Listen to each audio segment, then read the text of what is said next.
out to this big problem we're tracking this morning on 405 in the South Center area. Give you a look at this image here. This is coming to us from one of the WSDA cameras, 518 eastbound underneath I-5. If you know this interchange, we have this trailer that is toppled over onto the road.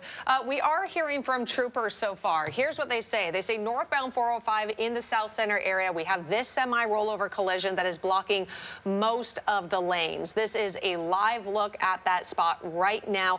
As you can see, there are some cars that are able to get by southbound I-5 to northbound 405 and eastbound 518 to northbound 405. They are getting by in this area, but you can expect delays. And then eventually, troopers are warning a full closure right here when a tow truck arrives so they can get these containers, get this trailer out of the way. That clearly is going to take some time. Good morning. Right now, SPD staffing is at the lowest levels it's been in more than 30 years, losing more than 400 officers since 2019. And today's announcement could have some information about some possible incentives for incoming officers. Now, the mayor's office says that this plan has been in the works for months now and got the green light after two funding proposals were passed back in May. One proposal from Seattle Council member Sarah Nelson would lay the groundwork for police hiring. Now, the other proposal would allow funds to be used for moving expenses and to hire a Seattle police recruiter. All of this is in response to a shrinking police department in the face of rising crime rates. Residents don't feel safe. 911 call response times are through the roof, and businesses are closing because of crime. Last year, while addressing staffing issues in the department, the interim police chief said at minimum that the department should have at least 1,400 total officers. Right now, the department is currently only budgeted for 1,350 officers. And this announcement is set to happen today at 11 o'clock. Our crews will be watching this, and we'll bring you the latest information as we learn more. It is now open season for trapping the Asian Giant Hornet in our state. The State Department of Agriculture is kicking off this new season, training entomologists on trapping the hornet. KOMO's Denise Whitaker went to Whatcom County to show us how you can create your own trap for the giant hornet. The faster we find them, the faster we can remove a nest. And if we get to a nest early enough, nothing from that nest will be able to reproduce and move forward. The state removed 3 nests of Asian giant hornets last year before reproduction started, and they didn't find any more hornets after that. So I asked Cassie Chihors what they're expecting to find this year. You always have to remember no news is good news, right? No news can be good news.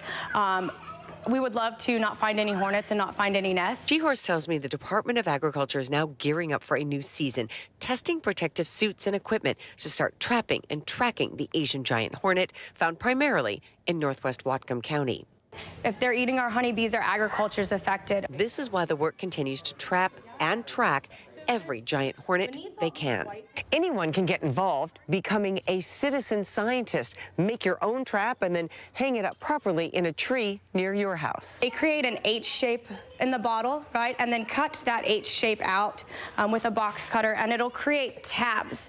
They can push one tab in and pull one tab out. Essentially, this creates a landing for an Asian giant hornet. The state uses equal parts of rice cooking wine and orange juice, but you can also mix equal parts of brown sugar and water. A breeze blows by, it takes that scent out of that bait and kind of lures it throughout the air. So then if a hornet is flying nearby, it goes, I want to get in, gets on that little landing pad, enters the bottle, and essentially it's pretty trapped in there. The next step is checking the trap every week, emptying it and baiting it again. And anytime you see something like a hornet, Chihors says snap it and send it to the Department of Ag. They want to see it. In Whatcom County, Denise Whitaker, KOMO News.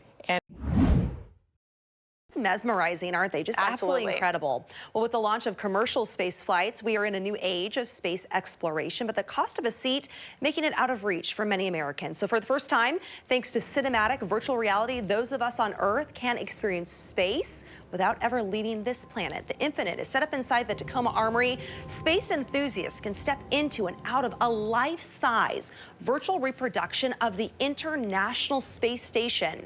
And as they explore, they can tap on floating orbs, immersing themselves in scenes filmed with astronauts in space, including a spacewalk.